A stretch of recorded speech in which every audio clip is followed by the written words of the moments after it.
Hello my friends, I want to start this video from the breaking news we have. You see this? This is the Ukrainian Flamingo missile, or what is left from it. It was found in Russia, somewhere in the forest. As you see, it is some sort of the fiberglass, or how to call it. Not the carbon fiber, I think, because it's a very expensive material, but it's something cheaper. As well as this hatch made out of the composite materials. And here are probably wings. You may see they're also composite, so I thought that missile was made out of metal completely, but it appears that just the engine housing is made out of metal. The rest of the missile, I would say, is pretty much light. It also makes it less vulnerable to be spotted by the Russian raiders. However, in this case, it probably didn't help. I think this missile was shot down by Russian Panzer 1S system. Внимание, провода не подключать. So here is attention, do not connect wires, it's said.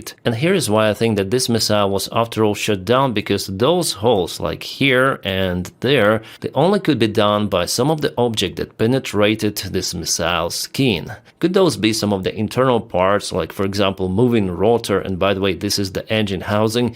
Yes, it could be like that also, but I think that after all it was shut down judging on the place, location of this missile, somewhere in the forest. I think Ukraine didn't aim for it, really. And this is the part of the electrical box. It is made out of aluminum or aluminum, depends where you live, yeah. 27 volts, it's pretty much standard for DC electrical system in aviation. The serial number of, I guess, this box is 7, and it was produced in 2025, so this year, and this is the protection level, IP54. Also, I see some rubber wash here, probably to minimize vibration of this box. And this is the microscheme. Looks like the internals of the audio interface, pretty much. Yeah, lots of the it's amplifier, yeah, isolation amplifier. Very interesting. Maybe the audio interface could be built with the same components. This microscheme is made by Promsat. It is a Ukrainian company because this phone is a Ukrainian one. The protection level of the case is IP20. It's pretty much sealed here, you see. Yeah, of course, this factory used some sort of the foreign-made components to make this microscheme, and there is one more, by the way. So Russians will analyze it, but it's nothing unique over here. It's pretty much old technology Ukraine is using in those missiles.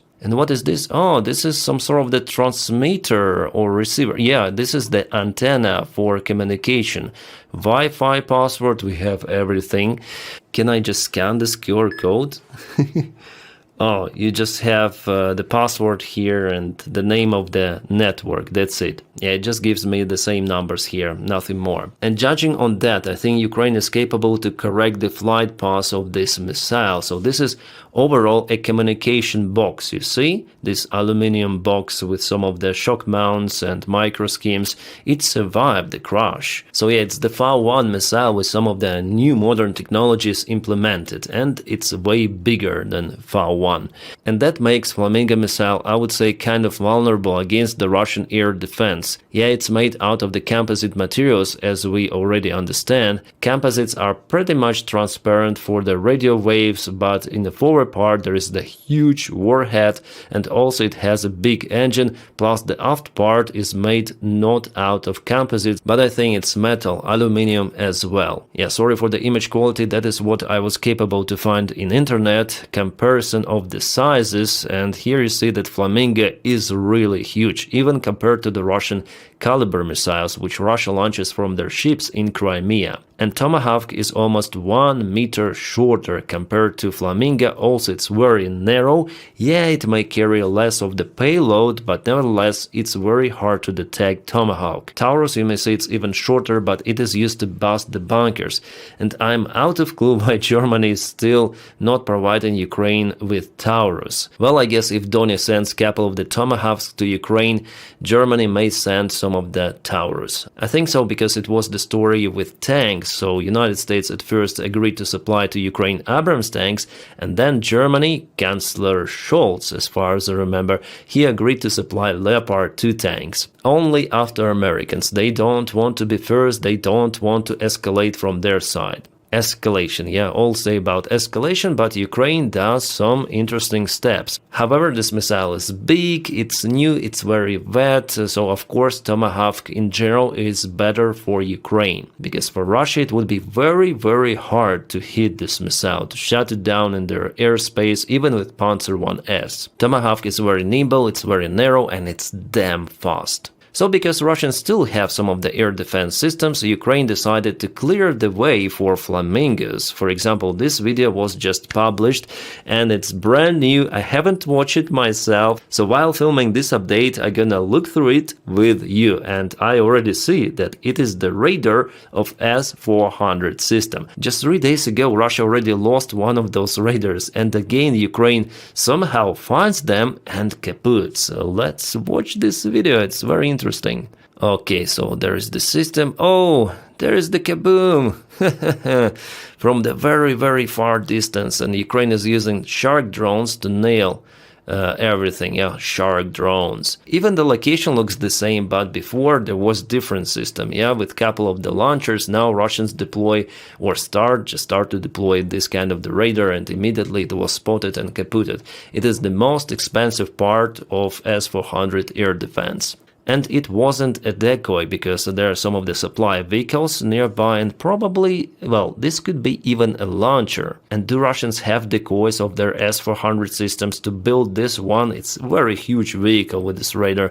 I don't think they have the one. Well, they have something like this, inflated stuff, but it wasn't the one for sure, because after kaboom the vehicle was still out there. Yeah, looks like launcher of S-400. You see this truck, it's huge, it's more than a Patriot system, I mean bigger, way bigger. Well, maybe Ukraine used some of the drones or HIMARS artillery to hit that target. But it was again a very precise strike, exactly what happened 3 days ago, but it's completely different case, different video. Well, President Zelensky today stated that Ukraine will intensify long-range strikes on Russian Federation using different weaponry. Well, my take that Ukraine is pretty much serious about massive use of Flamingo missiles.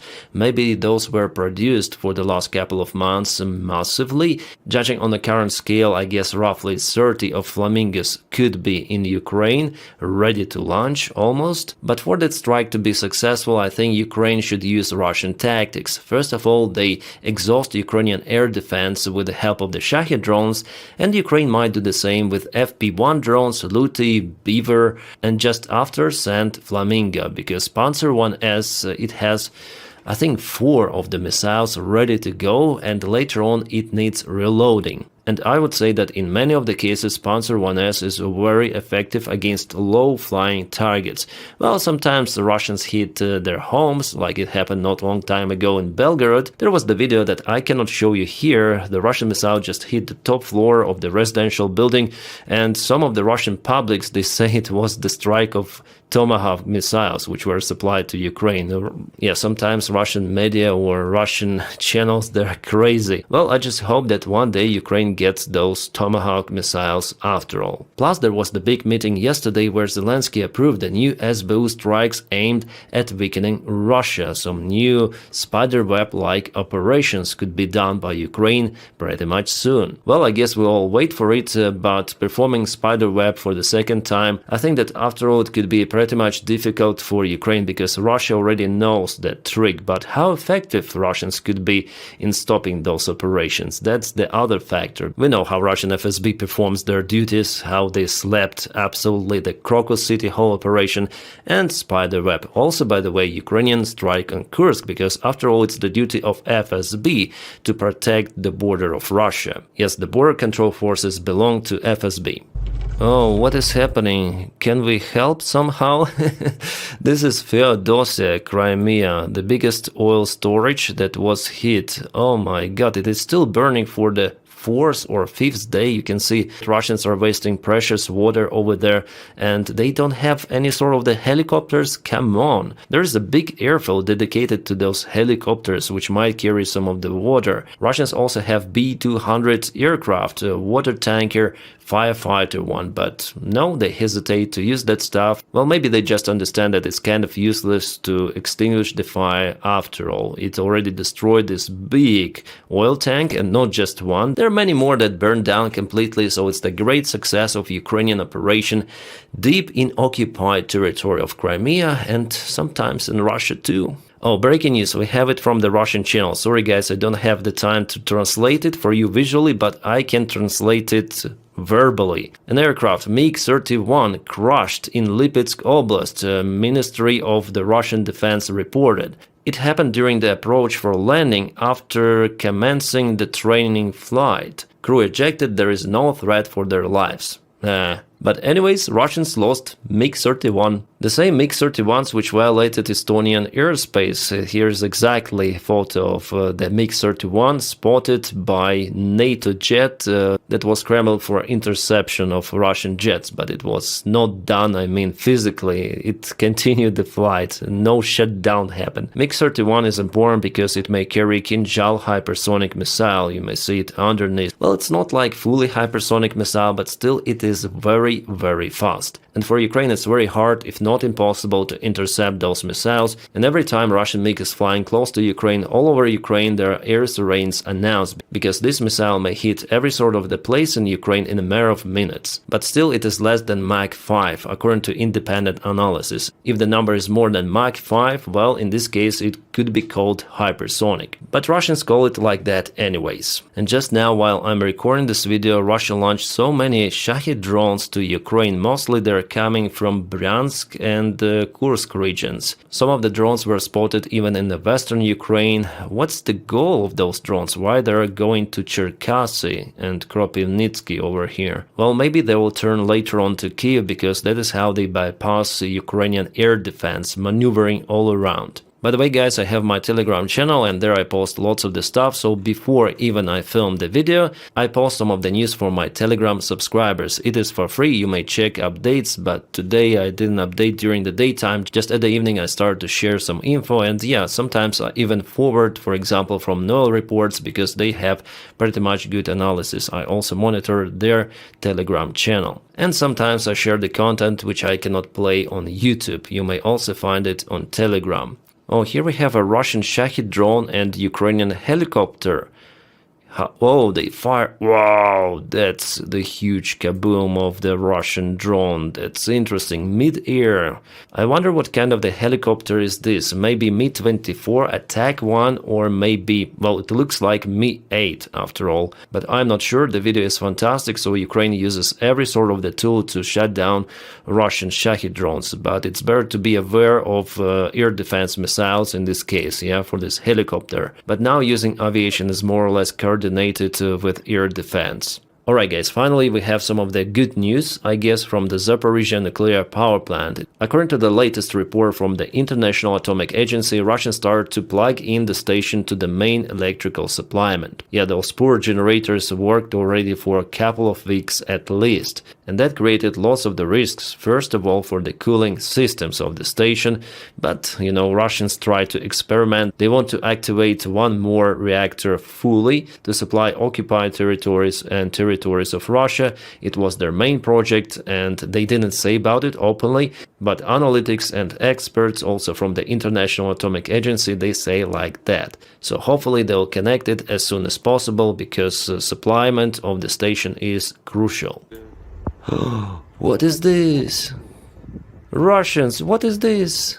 Something is burning. Why? Why haven't you deployed the Panzer 1S very close to this facility? Or maybe Panzer 1S sometimes is useless? Don't tell Putin about it. He likes to put those all around his villa or palace, yeah?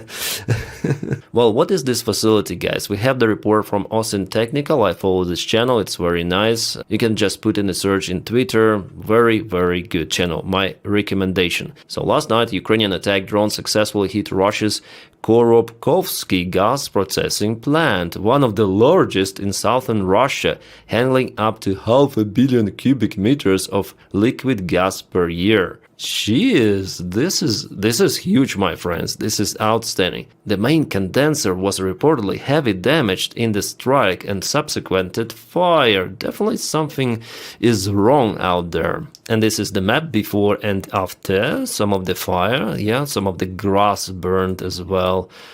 close perspective, before, after. Oh, Russians, you suffer once again. You know, your refineries, your gas processing stations, the biggest ones in Russia. Why? What happened? Maybe a special military operation goes? Yes, according to plan. And the secondary confirmation from the NASA fire detection satellites. But we don't need it, I guess, because we saw the real image with fire. Oh, what is this video? That's great. I'll lower my image. Oh, this is the artillery-style usage of the helicopter. Ukrainian Air Force, you can see this tail, yeah? Cool, this is Mi-24 attack helicopter. Some flashes, turn and returning at a very low altitude. Awesome. It's not very precise usage of the helicopters as artillery, but all the sites are using helicopters like that nowadays.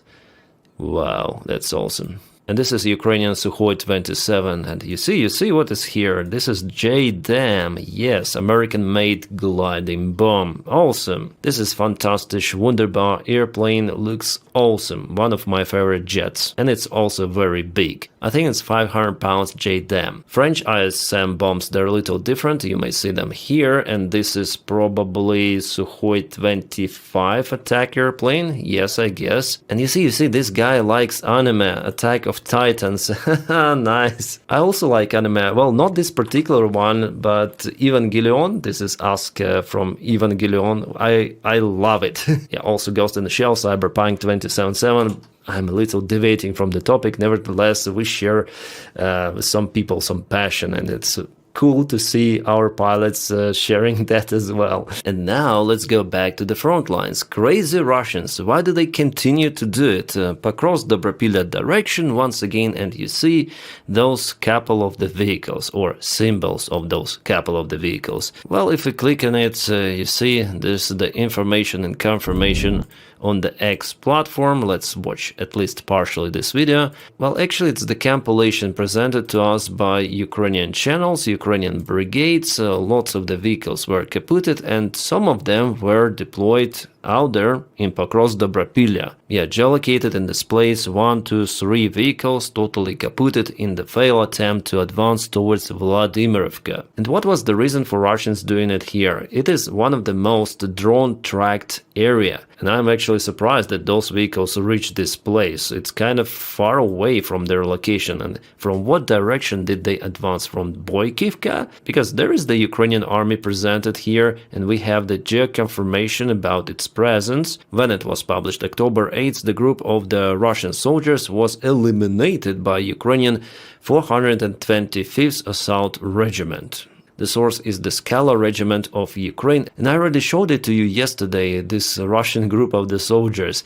And now we have the geolocation of this event, where it happened. Awesome. It means that Ukraine has attempts to move and close this gap for Russians, but Russians send some of the reinforcements, and they do not even hesitate to use useless vehicle attacks. It is very strange, beyond understanding. Just recently they lost tons of the vehicles in this direction, and here they try again, like, what's the use? But in general, Russia has bigger plans for Zaporizhia and Dnipropetrovsk Oblast. Well, just yesterday, Commander-in-Chief of the Russian Army Gerasimov reported about Russian success in advancing in Dnipropetrovsk Oblast and also in Zaporizhia direction. From his words, I understood that now it's the priority direction for Russia. Yeah, Russians still remain quite active in Pokrovsk and Konstantinovka pockets, but Zaporizhia, from what we know already, because yesterday I showed you some of the information that Russia sent the reinforcements actually from Pokrovsk direction to the Dnipropetrovsk Oblast. Well, maybe Russian military command definitely changed the plans for the massive attack operation, which was planned before.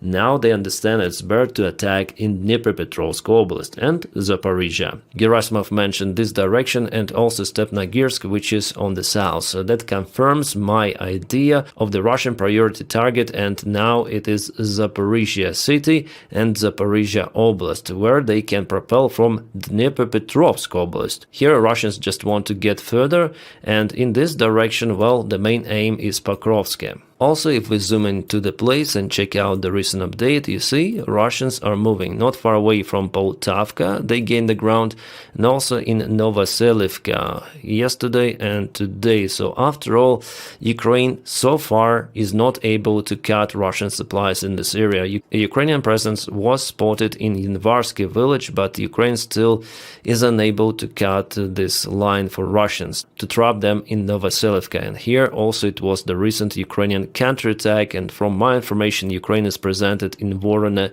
village. I think after all it's important for Ukraine to cut Russians here, otherwise they might create this bigger bridgehead and get to this plateau on top, and later on it would be easier for them to go to Pokrovsk. Yeah, it's been a while since we checked the 3D map for the last time. Well, all of this territory should be red. I don't know why it's not colored, but this is the presence of the Russian army here. So if we go to Novoselivka, you can see there is the river, and let's go to the 3D mode over here. You see Russians need to go uphill just a little to this plateau, and then they might reach the highway. Novoselivka itself is in a downhill, which makes it kind of difficult to defend, and the next big village is Velika Mikhailivka. Yeah, it's way bigger, and it's on the way to Pokrovsk. Pokrovsk is over there. So the plan for the Russian army is first of all to cross this river, take this forest patch and advance further. But we'll see how it goes for them, because this is kind of the difficult terrain for them to attack, and good for defense, by the way. In general, yeah, not for this village in particular, but ups and downs make it better. Also, according to reports, the situation in Liman is not so good, because Russians cut this bridge from Ruzzia Gorodok. That's why for Ukraine it's very hard to supply this region, including Liman itself. So my prediction that Russians finally will occupy this entire area, but they will not be able to proceed towards Sloviansk because they cut those bridges themselves. I think it's the stupid move they did for their own army, but they did what they did. They wanted just probably to take Liman and not to create the threat for Ukrainian forces from the north or northeast, because without those bridges I don't think that they will be capable to cross the river. So the only chance for them to advance here is from eastern side, which is not that far away from Kramatorsk, less than 20 kilometers. Interesting. Oh, it's been a while. Aliyev met with Putin, and they even spoke about Azerbaijani jet that was shot down by the Russian air defense, and for the first time Putin actually confirmed that it was the Russian air defense. However, in his speech he also added absolute nonsense, accusing Ukraine. Putin said that it was done by mistake, and this missile, it didn't hit the airplane. No, it just exploded few meters away from the airplane. And please someone explain to Putin that that is how it used to be. That is how air defense missiles work. They do not hit airplanes or missiles. They explode nearby, releasing those shrapnel particles. And Putin said, no, those are not the shrapnel particles. Probably those are the debris of the missile itself, which is absolute nonsense, because we saw those classical holes in the skin. And by the way, this is my thumbnail that I created. I filmed a video about it on my pilot blog channel. So those holes, yeah, those are not the parts of the missile. No, this is the shrapnel, and what Putin was saying is just a pure bullshit. Moreover, a few months ago there was the information published that the crew of the air defense systems, they obtained the order from commander to launch those missiles to shut down the target. That was not moving as a Ukrainian drone, it was traveling way faster, at least 3 times faster. But Putin says, no, we're gonna look what happened, we're also gonna prosecute those who did it. But what we know, that commander who gave the order, he was promoted before by Russians also a few months ago. And here is this part of the video showing Putin speaking to Aliyev, president of Azerbaijan. I know you don't speak Russian, probably. I do, but let's just listen to this audio. I'll turn it on. Is there some audio level? I will rise it up. It's probably maximum that I can get. Why there is no microphone? Russian media, what happened? By the way, they met in Tajikistan. It means that they don't want to show this Putin's mumbling about that missile. By the way, look at Aliyev's face. Like, yeah. Judging on his reaction, I think he knows what happened and he doesn't believe Putin's bullshit, but he cannot tell it openly. Yeah, you're a bullshitter. What are you talking? What a nonsense. Unfortunately, yeah, they have to play this politician game.